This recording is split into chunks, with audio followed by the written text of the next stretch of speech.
Now, for the most part, Subaru buyers are not just Subaru buyers. They tend to be fans.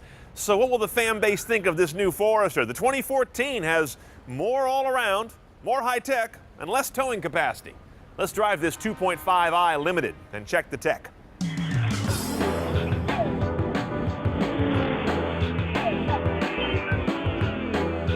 Now, obviously, the Forester is not dramatically bigger, but it's grown a little bit in most dimensions. The weight has stayed pretty low, though. They use a lot of what they call high-strength steel, which gives you a lot more strength without a lot more bulk.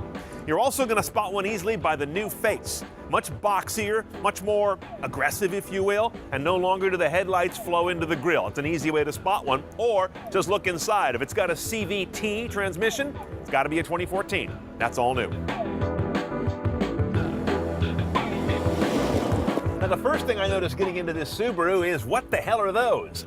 Big old lobes hanging down here from the headliner. This is what they call their EyeSight camera system. There's a camera here, there's one here, and what's interesting, I've never seen this before, they're actually looking through midair and then through the windshield. Normally these kind of things are bonded to the glass, as we've seen before, but these cameras power several features, and they're optional, by the way. They power the lane departure sensing, they power forward collision avoidance, letting you know when you're closing too fast, and they also, I believe, are powering some of the adaptive cruise control. Now, the next screen we get to is this guy down here in the eyebrow. This is a sort of a helper screen because the big boy is down here, and this is standard on this trim of car. But let's go back to that helper. You've got several modes there, including one about the drive line, as you see, some of the historical MPG stuff, current MPG on this kind of rotating motif, and then some places to handle vehicle settings. It's basically sort of a fancy trip odometer taken several different directions. What I'm not crazy about is they use the little screen for the backup camera. Now, that's a safety thing. Why wouldn't you make that bigger and route that video to the big screen? Okay, onto the main screen now. Now, it's a wonky little interface, but if you hit this little button, you get some of your audio choices, AM and FM with HD, by the way.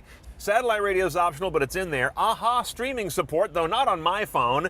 My AHA app is running, my phone is paired, and it keeps telling me it's not running and not paired, so I can't show you much about it. I'll take their word. Here's how our iPod looks, hooked up through the USB here in the console. It's a pretty good readout. It's relatively responsive, not the best, not the worst, but my biggest gripe is that the album art is ridiculously small. Just don't bother, and instead bump that over and give me more room for meta tag data. That's way more useful. My bigger gripe gets when you come to navigation, and while the basics work all right here, I find it's under-processored. It has a lot of issues getting to things quickly. If you want to enter a destination, it's still by bucket, the way cars used to do it, so you gotta go address, then street, then city. You can't just blurt the whole thing out. Now, the next tech on our tour comes down here in the console around the shifter. This is a big headline in this car. For the first time now, the Subaru Forester moves from a 4-speed automatic to a CVT. That's going to save Subaru some money, first off, because they no longer have to make fender badges that say Forester Smithsonian Edition. That 4-speed was crazy antiquated. Now you've got a CVT, which is a very modern gearbox. Notice it has no shiftable gate, just a low range, and no paddles. This is a fairly pedestrian transmission. We'll see how it does on the road in a moment. And right ahead of the transmission, related to it, is a big old badge that screams out X mode. It doesn't turn you into a superhero. Instead, it engages kind of an all-encompassing get-me-out-of-trouble mode. If you press this button, you see something change up here on the screen, and now the computer is taking control of the details of accelerator, of independent wheel braking, of how the transmission holds a low gear, of how the all-wheel drive clutch is biasing power. It basically says, let me handle the off-road mode, and I will crawl out of whatever you're in. Now, because we're in a 2.5i Touring, which is kind of mid-high level, we have a lot of niceties in this guy. Did you notice this big panoramic roof? This guy is standard. There's no optional cost on that, and it's one of the biggest ones in the business. You've got a power liftgate also included, and that rear camera I showed you, small as it is also thrown in. Now, the reason that our Subaru is called a 2.5i is because it has a 2.5i.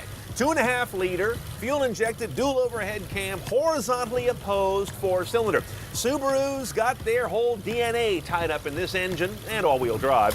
What's interesting about these boxer motors is they're real flat and they sit real low. Does wonders for center of gravity. I mean, basically the metal part of this engine stops way down there. So all the weight is kind of here on down. The numbers: 170 horse, 174 foot-pounds of torque. It's a fairly torquey mix of those two. 0 to 60 for this 3,400-pound vehicle happens in 9 seconds. Nothing to write home about there, but the MPG is 2432 is a nice set of numbers for economy on something this relatively boxy, though, as I mentioned, fairly light.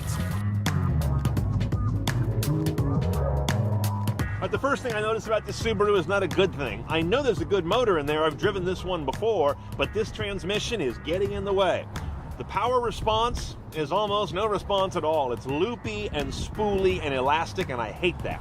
Given the fact that there's no shiftable gate either, no sport mode, no paddles, you are stuck with this kind of disconnected driving behavior. It's not good.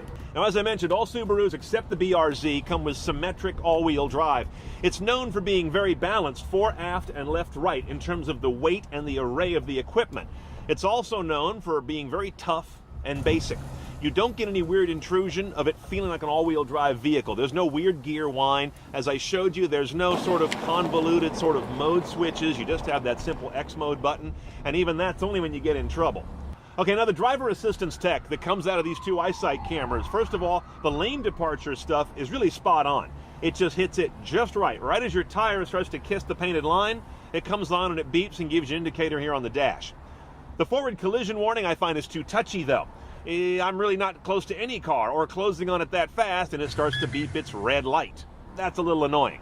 Now what is interesting on this car that I don't think I've seen on any other vehicle is it has a hey stupid wake up function. If you're at a red light and the traffic ahead of you starts to move and you don't after about 2 car lengths, it beeps and says car ahead of you has moved, telling you to stop looking at your damn phone and start driving again in traffic. Okay, let's price the new 14 Forester in this 2.5i Limited trim. This is mid-high in the range. And remember, all-wheel drive is thrown in. $30,008. On top of that, $2,400 will take you CNET style. That's for the eyesight package. Adds in those 2 cameras that help power adaptive cruise control, lane departure warning, forward collision warning, and they also roll in high-intensity discharge headlights. It's a pretty good value. And it's a nice basket of stuff, though note, you cannot get blind spot tech on this car. All in about $33,200 for what has been a pretty modest revision on the outside, but a big change in a lot of the guts.